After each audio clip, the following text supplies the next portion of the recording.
ba't nawawala yung dollar sign ko, yung nawawala talaga sila.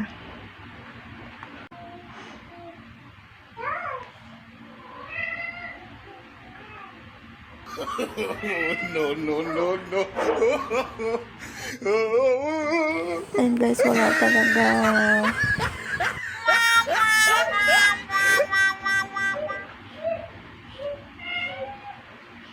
Wala talaga.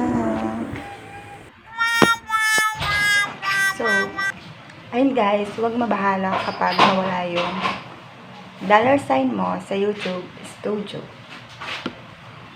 Dahil, chinek ko siya sa youtube.com. Okay naman siya.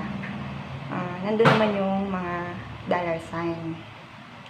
Ito, ipapakita ko sa inyo. Chinek ko. Charan! Ayan siya guys. Meron naman.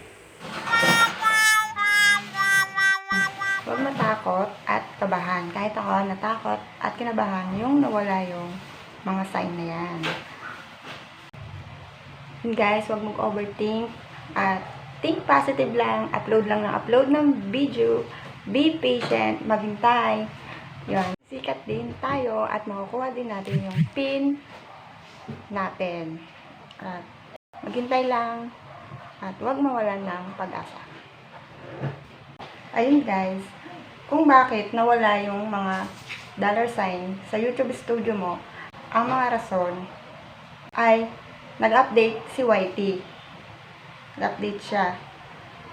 Kaya nawawala po yung mga sign na yan. Maghintay lang kayo at babalik din yun.